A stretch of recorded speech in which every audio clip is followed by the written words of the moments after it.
Hello guys, आपका स्वागत है फार्मेसी प्रैक्टिशनर में। आज जो हम लोग बात करेंगे अल्कोहल लिवर डिजीज के बारे में, जो कि हम सभी कहीं ना कहीं इसको पढ़े ही होंगे और समाज में बहुत ज़्यादा बुराइयों के साथ ये फैला हुआ एक अपने आप में डिजीज है, जिसको हम खुद ही पनपने देते हैं। इसकी जिम्मेदारी भी हमारे हाथ में ही होती है।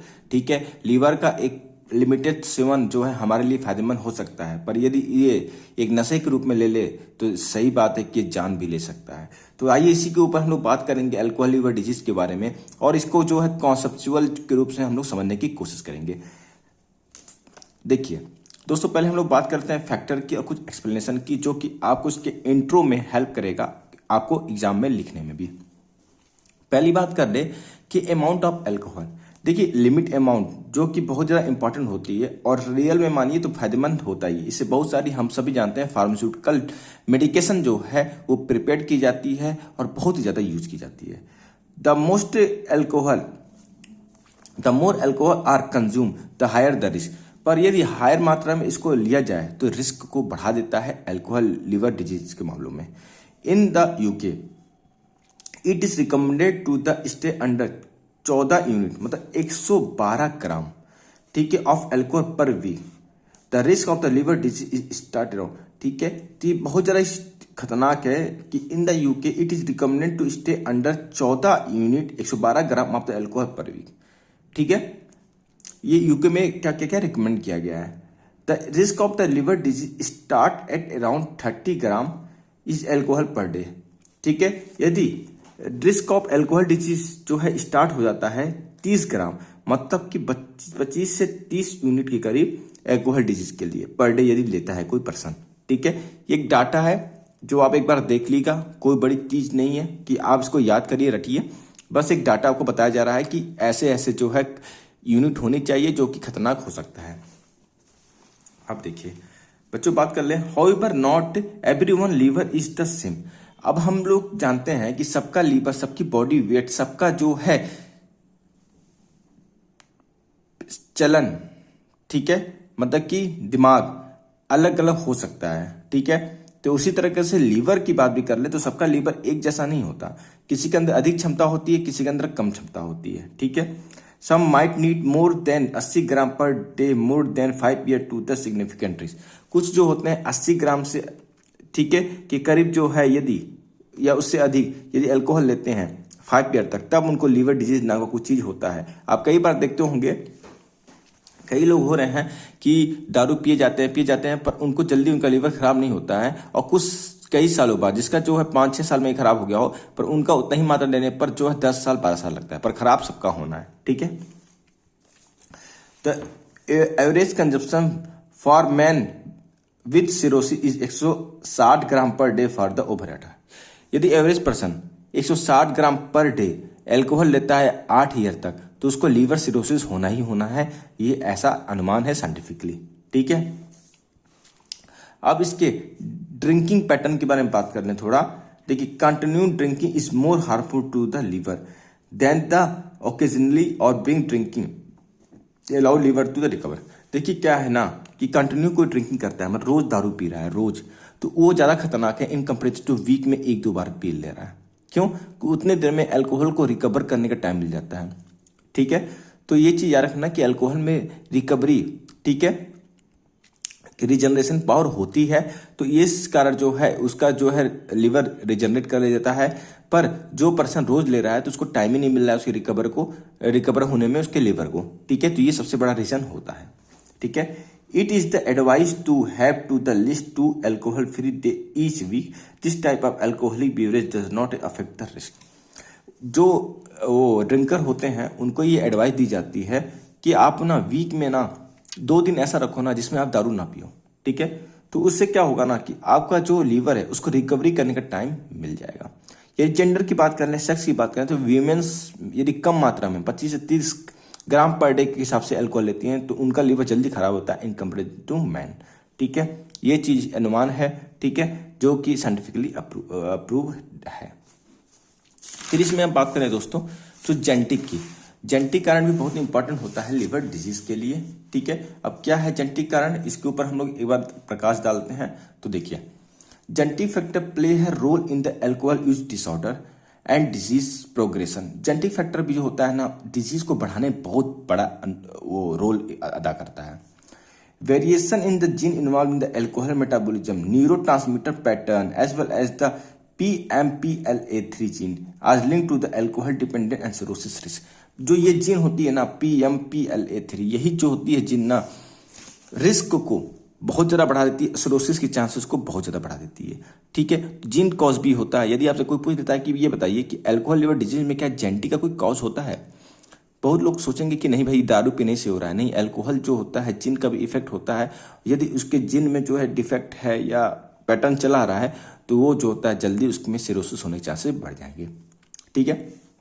न्यूट्रिशन, यदि कोई बंदा ओवरवेट है, अंडरवेट है और अल्कोहल कंजप्शन करता है तो उसमें जो है ना थायमिन और फोलेट की डिफिशिएंसी आती है, क्योंकि उसका एब्जॉर्प्शन नहीं हो पाता है और दिक्कत बहुत सारी होगी।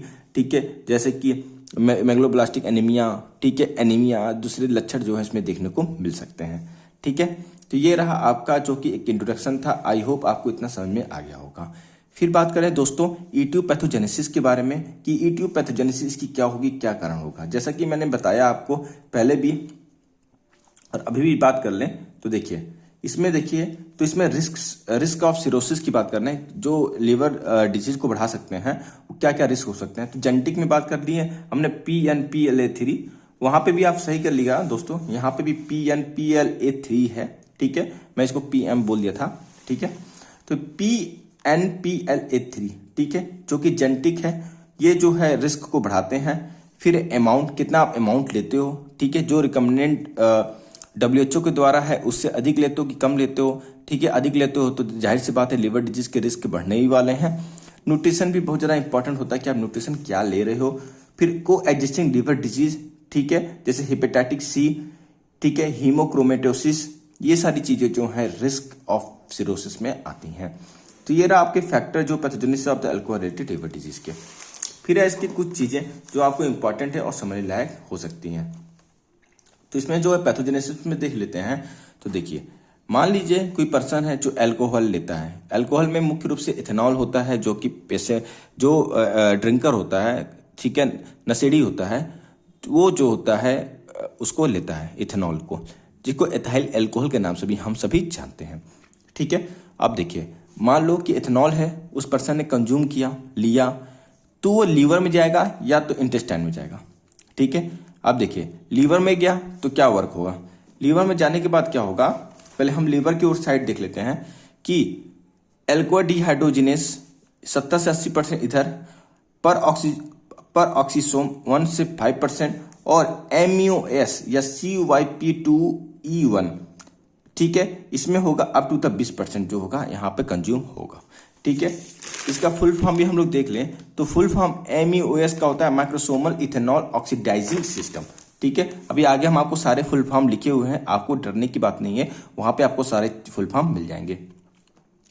अल्कोहल डिहाइड्रोजिनेस, ठीक है, 70-80% अल्कोहल यहाँ एब्जॉर्ब होगा, 1 से 5% वो होगा। ये सारे जो होंगे इसको जो है कन्वर्ट करने का काम करेंगे इथेनॉल को एसिटाल्डिहाइड में। ठीक है, एसिटाल्डिहाइड में जो ये तीनों जो एसिटाल्डिहाइड में कन्वर्ट करने का काम करेंगे। एसिटाल्डिहाइड से क्या बनेगा, एसीटेट बनेगा। ठीक है, ये आप नॉर्मल प्रोसेस जो है क्लास 9 से पढ़ते आ रहे हो। ठीक है, यहाँ पे इस फॉर्म में दिया गया है, इसमें डरने की बात नहीं है। ADH पर ऑक्सीसोम और MUOS CYP2 एंजाइम होता है लीवर में। ठीक है, ADH जो होगा एसिटाल्डिहाइड बनाएगा, NAD+ से NADH बनेगा। फिर से सुनिएगा, ADH से जो है एसिटाल्डिहाइड बनेगा, अल्कोहल में ADH क्या बोला मैंने, अल्कोहल डिहाइड्रोजिनेस। ठीक है, तो इथेनॉल से एसिटाल्डिहाइड बना। ठीक है, तो इसमें जो है ADH+ से NAD+ से NADH बनेगा। ठीक है, अब यहां पर आइए, एसिटाल्डिहाइड से एसीटेट बनेगा। ठीक है, तो यहां पर भी क्या होगा, एसिटाल्डिहाइड से एसीटेट बनेगा, तो इसमें भी NAD+ से NADH बनेगा। ठीक है, इन दोनों ही जो है फैटी एसिड के सिंथेसिस को इंक्रीज करेंगे और उसके ऑक्सीडेशन को डिक्रीज करेंगे। इससे क्या होगा, फैटी लीवर डिजीज हो जाएगा। ठीक है, समझे कि नहीं, समझिएगा फिर से। इथेनॉल जो होगा लीवर में अल्कोहल डिहाइड्रोजिनेस पर ऑक्सीसोम और ये एंजाइम है MUOS के थ्रू कन्वर्ट होगा एसिटाल्डिहाइड में और एसिटाल्डिहाइड से बनेगा एसीटेट। ठीक है। अब यहां पर जो कन्वर्जन होता है NAD प्लस का NADH में और NAD प्लस का NADH में, ये दोनों ही जो होती हैं फैटी एसिड के सिक्रेशन सिंथेसिस को बढ़ा देते हैं और उसके ऑक्सीडेशन को कम कर देते हैं, जिसके कारण जो है फैटी लिवर के चांसेस बढ़ जाएंगे। ठीक है, एक ये तरीका है। दूसरा बात कर लें कि MUOS, ठीक है, इसमें क्या होगा कि जब एसिटाल्डिहाइड बनेगा तो NADPH से NADP प्लस बनेगा। ठीक है, और इससे क्या होगा, रिएक्टिव ऑक्सीजन स्पीशीज ROS बनेगा। ठीक है, अब इसमें हुआ, ये बात समझ में आई। ठीक है, एसिटाल्डिहाइड जो था ये लिपिड पर ऑक्सीडेशन प्रोटीन, ठीक है, प्रोटीन या DNA एडक्ट ग्लूटाथियोन एडक्ट, ठीक है, याद कर लीजिएगा, लिपिड पर ऑक्सीडेज प्रोटीन बनाएगा। ये हो गया आपका, इतना आपको हाई होप समझ में आ गया होगा। ठीक है, जो कि मैंने कन्वर्जन बताया दोस्तों, इसलिए बता रहा हूं कि एग्जाम में आप लिखेंगे तो आपको बहुत अच्छे नंबर इसके मिलेंगे, कन्वर्जन आपको याद है तो। ठीक है, अब देखिए यहां पे आइए, इंटेस्टाइन में अल्कोहल जाएगा, ये क्या करता है ना, गट में जो है ना परमिबिलिटी जो होती है स्टोमक की उसको बढ़ा देता है, जिसके कारण कोई भी चीज जल्दी एब्जॉर्ब हो सकता है। तो एक इंडोटॉक्सिक होता है, वो क्या होता है कि गट्स के थ्रू जो है सिस्टमेटिक सर्कुलेशन में चला जाता है, भाई खतरनाक है। अब इसे कूपर सेल एक्टिवेट हो जाते हैं और TNF अल्फा और TGF बीटा जो है सिक्रेट करते हैं। यही जो होती हैं हिपेटोसाइट इंजरी को बढ़ा देता है। ठीक है, और यही ये बार बार हिपेटोसाइट इंजरी हो रही है, मतलब कि लीवर की जो सेल्स हैं वो इंजर हो रही हैं, तो आगे जाकर लीवर फाइब्रोसिस कॉज करने का काम करती है। ठीक है, गट ड्राइव इंडोटॉक्सिक बढ़ा देगा, कूपर से एक्टिवेट हो जाएंगे। अब यहाँ पे TGF बीटा भी जो होती है डायरेक्ट लीवर फाइब्रोसिस कॉज करता है। जो रिएक्टिव ऑक्सीजन स्पीशीज थी ये भी जो होती है हिपेटोसाइट इंजरी करती है, और लीवर ऑक्सीडेज प्रोटीन भी जो होती है हिपेटोसाइट इंजरी करती है। आई होप आपको दोस्तों ये समझ में आ गया होगा पूरा कि मैंने क्या पढ़ाया आपको लिवर और इंटेस्टाइन में। ये थोड़े कन्वर्जन थे जो आपको पता होने चाहिए, थोड़े आपको जो है याद हो जाएंगे, 2-3 बार आप रीडिंग करेंगे और प्रैक्टिस करेंगे। ठीक है, प्रैक्टिस करने से याद हो जाएंगे, बहुत बड़ी चीज नहीं है, तोप नहीं है। ठीक है, ये इजीली फॉर्म में ही मैंने बताया आपको। यदि आपको समझ नहीं आएगा तो मुझे कमेंट बॉक्स में पड़ेगा, तो मैं इसके ऊपर अलग से वीडियो बना दूंगा। अब सारों के जो है फुल फॉर्म बात कर लें तो यहाँ पर देखिए, ADH के अल्कोहल डिहाइड्रोजनेज था, DMP आप पढ़े थे डैमेज एसोसिएटेड मॉलिक्यूलर पैटर्न, ये रहा आपका। ठीक है, DMP, ठीक है, जो कि यहां से कन्वर्जन है कूपर सेल का, ठीक है, एक्टिवेशन का। DMP damage associated molecular pattern, फिर फैटी एसिड। MUS का होता है माइक्रोसोमल इथेनॉल ऑक्सीडाइजिंग सिस्टम।